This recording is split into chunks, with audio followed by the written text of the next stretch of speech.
This is a Carboline production. It's happening right below your feet. It's costing us all many millions of dollars a year, and there hasn't been a truly comprehensive way to fix it until now.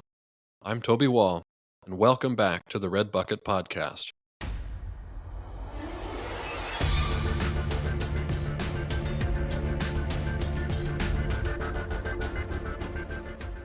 We're covering a challenge facing water and wastewater owners and operators, which is a serious challenge, but maybe one that's not necessarily well understood.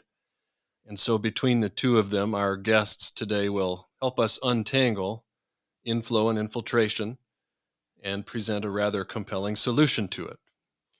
Jeremy Sukola returns to the Red Bucket with a nice new job title, and we will get to that in just a moment. And he's here with David Dingler, who is Southeast Regional Manager for Prime Resins. David, maybe you can go first. Introduce yourself and tell us how you got where you are. Hey, my name's David Dingler, and I kind of actually got into this industry by fluke. I was actually in the appliance world from 2005 to 2009, and I knew somebody that was in the appliance world, and during the recession, got into one of the sister companies of Prime Resins at the time, and called me up and said, "Hey, we're looking for a young guy that would like to learn about polyurethanes." And the only thing I could think of at the time was foam in a can. So me as a 24-year-old kid coming up, I thought I was going to go work in a factory and make foam in a can. And fast forward close to 15 years later, and I guess I'm considered, in air quotations, an industry expert. You are now because you're on the Red Bucket. Yeah.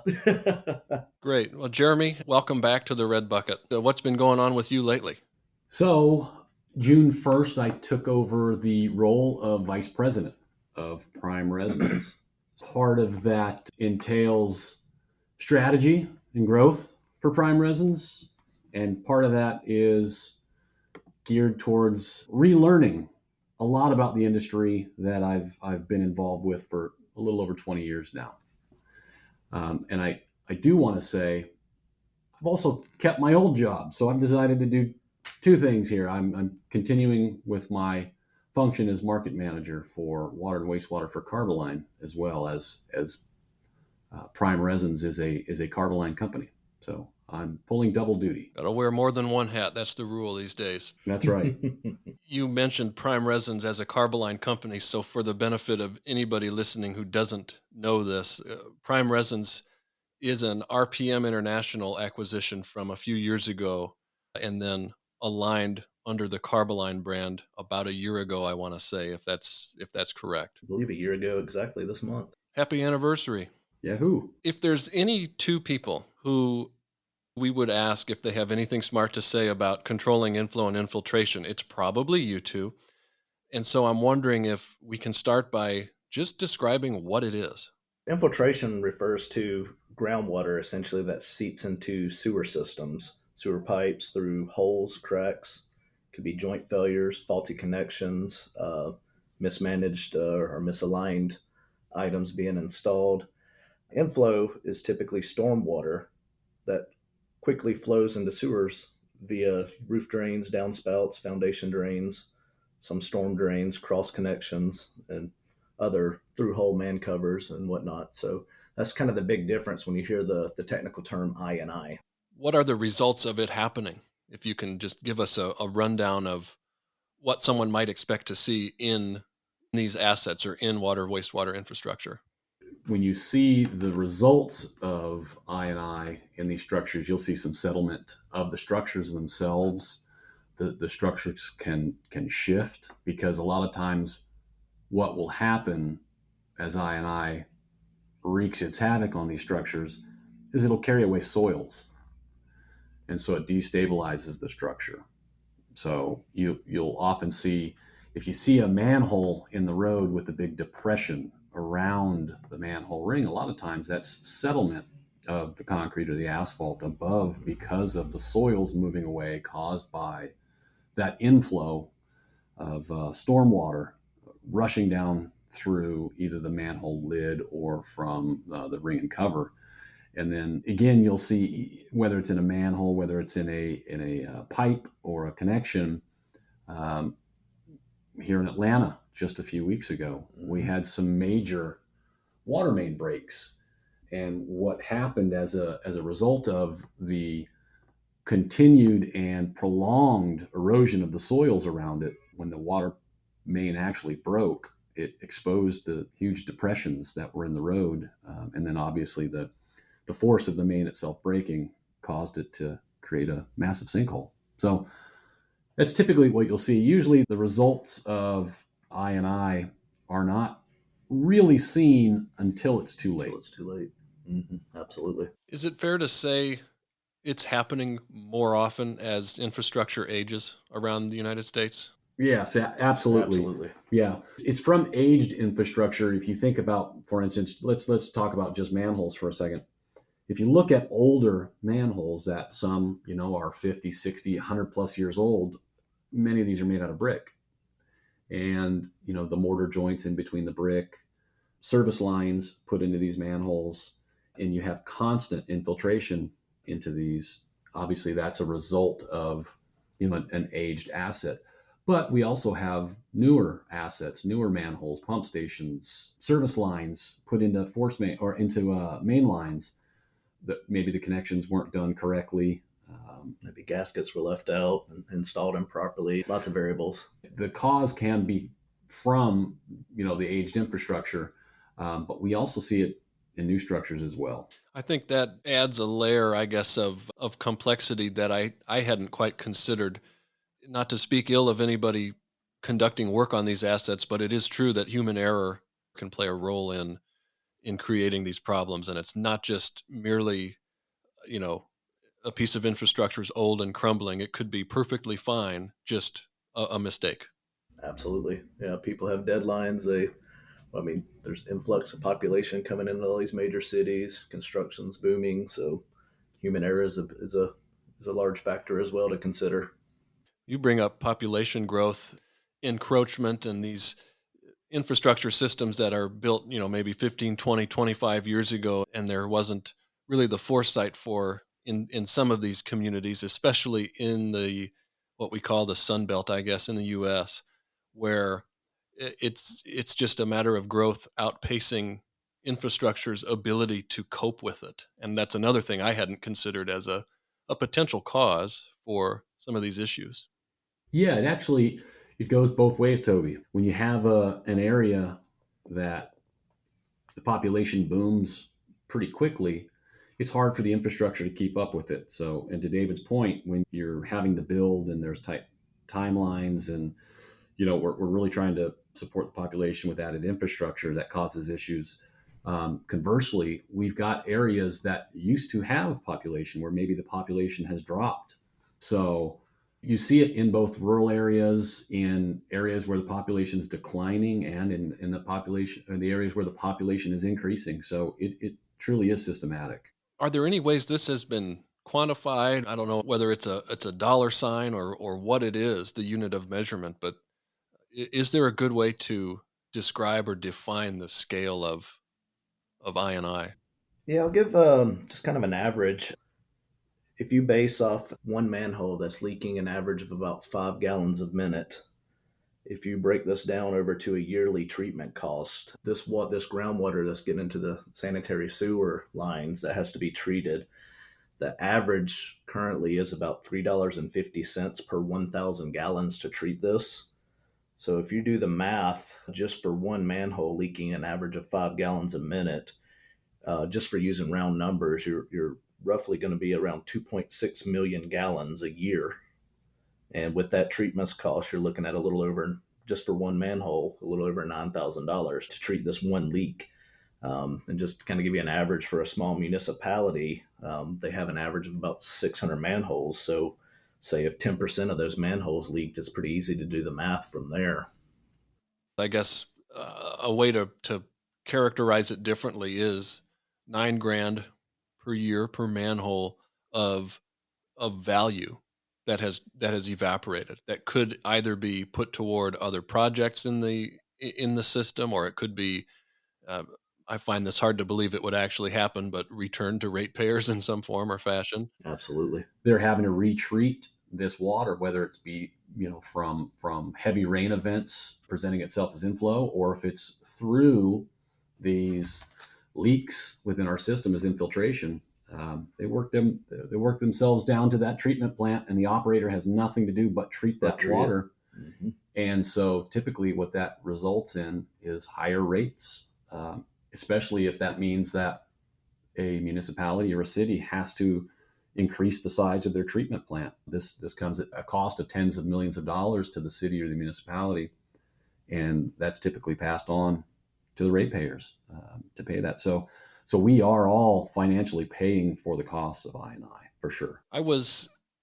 As we're all talking about this, what came to mind to ask either of you is if you can point to specific cases that stood out to you of just intense examples or instructive examples of I&I, and didn't this just happen in Jackson, down in Mississippi a couple years ago? Absolutely, it did. I think as we're recording this podcast, we're seeing a storm move through Mexico heading towards Texas right now. Yeah, absolutely. And you look at a place like Texas that, when we talk about booming population, it's going to tax those systems, and it's going to create havoc.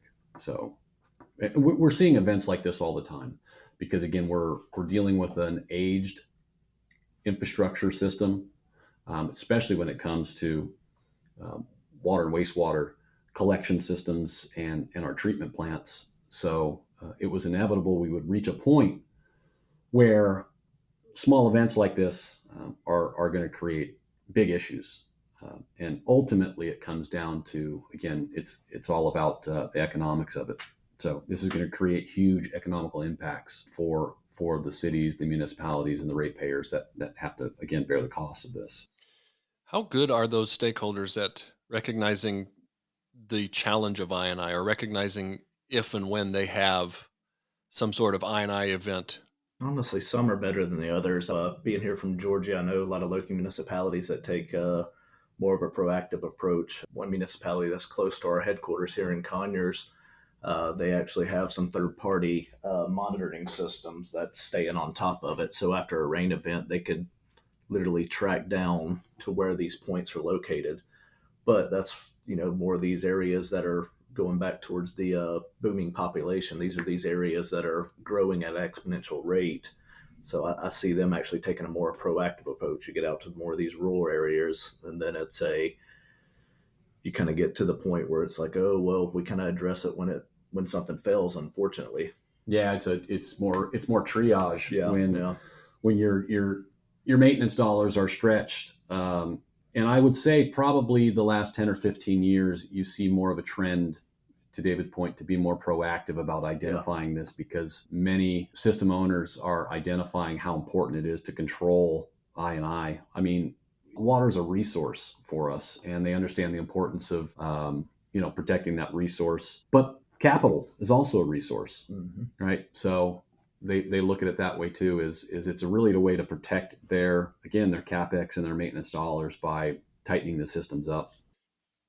So let's pursue that, tightening these systems up. I think that's a good shorthand to talk about. And maybe, David, you can give us the summary of Prime Resins. Where does this fit?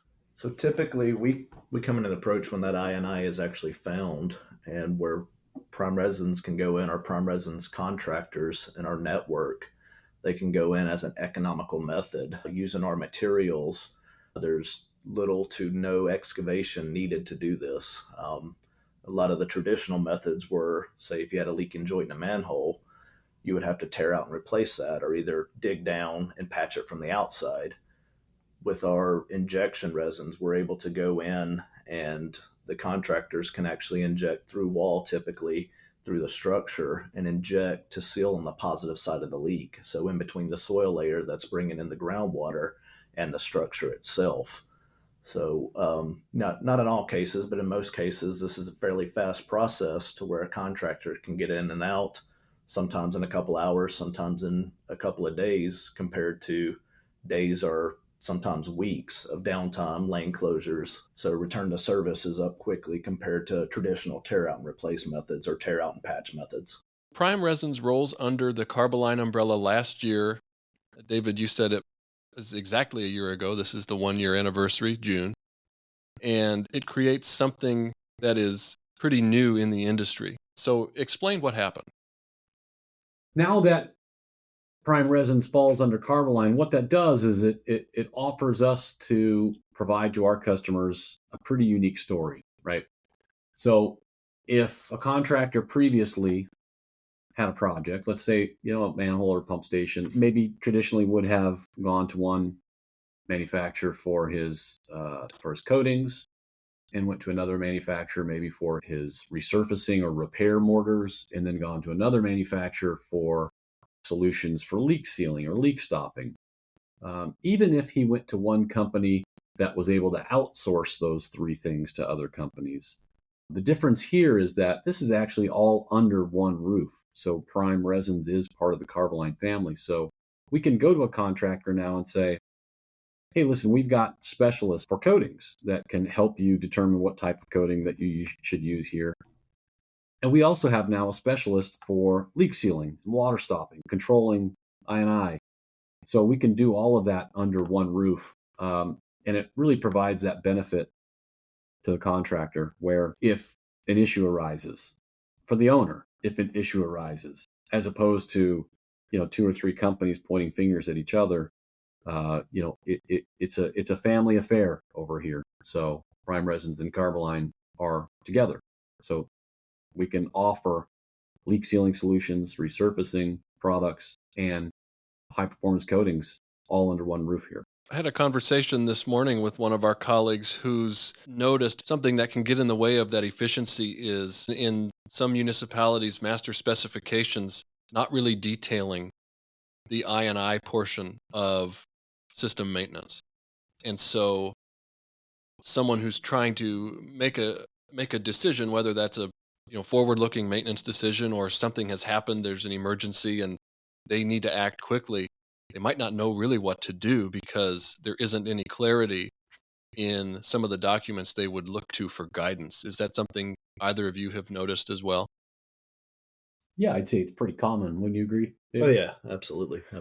In the scope of work for a coatings project, for instance, sometimes it will just have a sentence or two that says that it's incumbent upon the contractor to stop all active water before they continue. And With no real method of explaining how to do so. absolutely, and that puts the contractor at a major disadvantage, because all contractors out there are trying to sharpen their pencil as much as they possibly can to be efficient and make a profit and stay in business.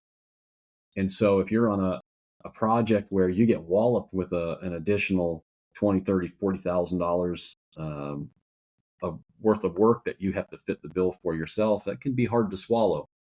So just like on the coding side, we feel it's extremely important to work with the specifier on the front end to really explain the need for identifying a portion of their specification to spell out what to do in the situation, call out product types, call out companies, call out approaches within the specification of how you control active water. Because really it in the end, all it does is add extra cost and delay the project when a contractor has to deal with that on their own, because they're rightfully so going to want to look at the owner or the specifier and say, hey, this was not included in our scope and we've got to address this. So that typically just adds additional unforeseen costs and delays for the project. It sounds like two sides of the same coin, where on one end, you want clarity so that you can get the work done, and so that the people doing the work are clear on what they must do, and everybody's sort of aligned on what they're accountable for, what they're responsible for. But then there's also the, due diligence side of it, or the fiduciary, to introduce a different industry's term. When you're working on a project, there should be no surprises. And the one thing that holds true on a project is there's always surprises. So being prepared for that is important. Things are going to arise on a project, but these typically are not unforeseens. These are something that we see almost on every single project where we have active water that we have to deal with. When we're talking about subterranean concrete infrastructure, water intrusion is present in most of these projects. So it's something that we typically discuss. And to be completely honest with you, when I was the engineering guy here for Carboline, when we would talk about this previously, it's something that we would bring up in generalities. Like, hey, we're here to talk about, corrosion control on these structures. And, oh, by the way, you really should think about, controlling water. It wasn't really until the realignment of Prime Resins underneath Carboline where it was really something to point out to everybody here that, hey, we really have a great solution here that we can talk about. And it's extremely important for several reasons. Controlling water, obviously, to keep the owner from having to retreat it and bear that extra cost. But also, you can't continue with a coating project until you can control the water. Because if you try to cheat that, that's a surefire way to have a coating failure. So it's extremely important to point that out to the specifier and help guide them through the pitfalls of avoiding that. And you bring up a good point about a coating failure. If you're the asset owner or you're the applicator or you're the manufacturer, everybody's really eager to know exactly what happened so that they can say it wasn't them. And so it feels to me like this is one of those ways where there's a whole lot of stress involved when something fails in service. You can sidestep it. Here's a way to sidestep it.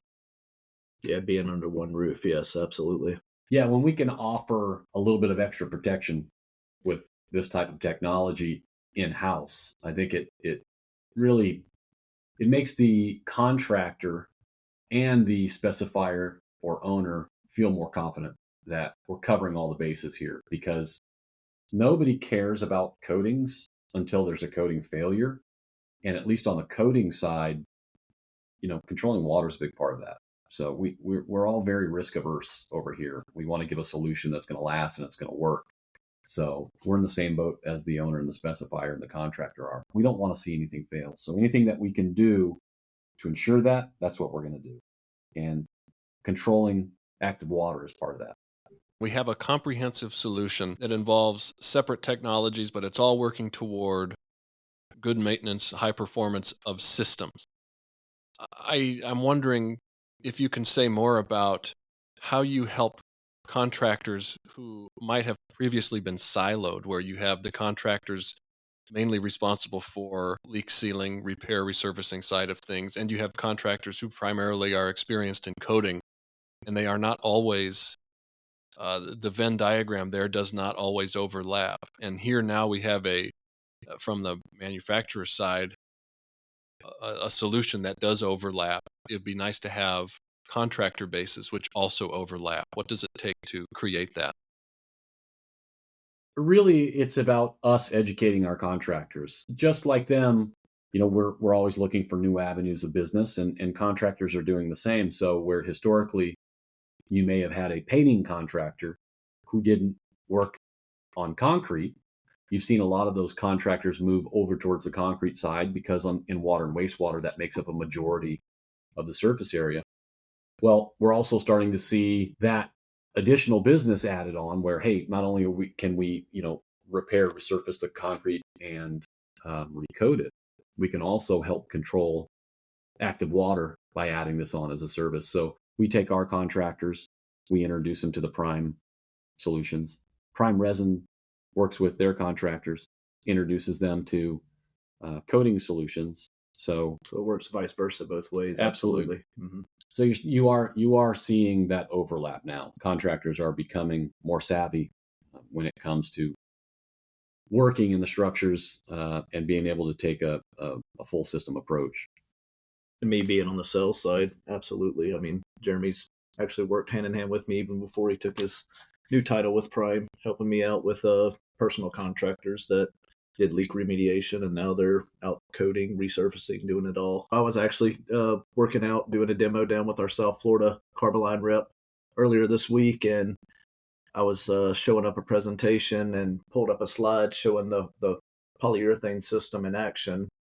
And I looked at the guys and said, "You're about to watch magic." So I did what we do call a cup sample, and I mixed some of our Prime Flex 920 that actually expands in a free rise state 29 times its liquid volume. So I mix up this small amount of resin inside of a 16-ounce cup, and it's now expanded to 30 ounces of expanded foam. And there's all these grown men in the audience that are looking out like little kids watching a magic show. It always, I've done hundreds, if not thousands, of these cup samples, and of course I'm a little numb to it. But when somebody sees it for the first time, it actually it's pretty funny. If you are one of those adult age people who want to relive your childhood and that kind of excitement, you can schedule a demo with either Carboline or Prime. So, Jeremy and David, how does somebody do that? Oh, as simple as reaching out to either carboline.com or primeresins.com, or our contact information will be readily available to anybody as well. You can connect with Carboline, like David said, through our website, Prime Resins through our website. Any of the underground construction shows, Carboline and Prime Resins are both pretty active in industry events. If you go to any of these shows, you can connect with us there. We can put you in contact with someone near you and come out and show you one of David's magic cup tricks.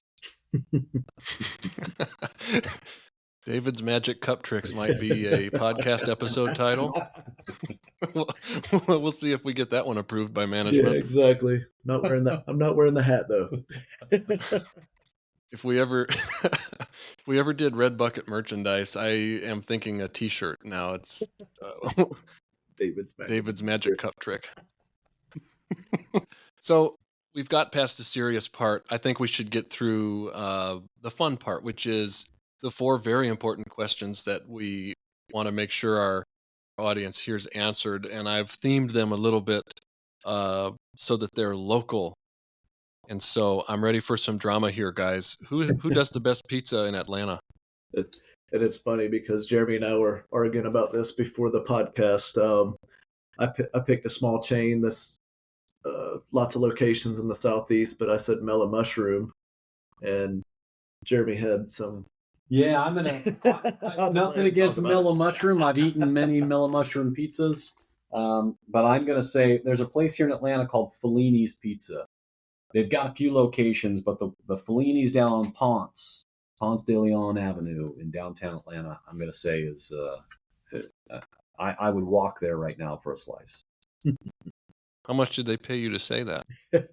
Yeah, use hashtag Carboline, hashtag Prime Resins for your 15% off coupon at any Fellini's Pizza.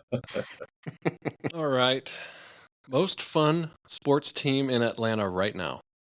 Well, this one has to be, it's not a Atlanta team, but the Savannah Bananas. That's probably the most fun in sports, I would say, at the moment. Absolutely. I would say most fun in sports nationally, not just in Georgia or around Atlanta. Everybody knows the MLB, NFL, NBA teams, but the Savannah Bananas, if you're on any type of social media, you've seen videos of them, and it's fantastic. It's great. If you're not on social and don't know, the Savannah Bananas are a minor league baseball team. They keep it exciting. It's pretty crazy what happens there. And I won't explain anything more about what they do. I think anyone who's not familiar should just look it up, go to YouTube or something, and you will find. You'll get stuck in a rabbit hole watching videos of them. And there's way worse rabbit holes in the world to get sucked into. So if you spend 4 hours, instead of sleeping on a school night or something, watching Savannah Bananas, like, that's pretty wholesome. You're fine. Absolutely. Absolutely. I'd love to know what either of you watch as a guilty pleasure TV show. When I'm actually at the house, when I get off work, I have this playing in the background, just as background noise, but The Office. It's funny how a 20-plus-year-old TV show can resonate so much with people now these days. So that would be mine. Yeah, I've got a couple. I went through the Breaking Bad series, and now I am binge watching Better Call Saul. So I'm about halfway through the first season now, which is a great show. If I'm looking to do something like David's talking about and just have something on the TV when I'm at home, as long as the kids aren't around, it's Always Sunny in Philadelphia. I can watch that for a good 24 hours straight. All right. And finally, and anyone who's in St. Louis will maybe get a giggle out of this question because everybody in St. Louis knows how they would answer it.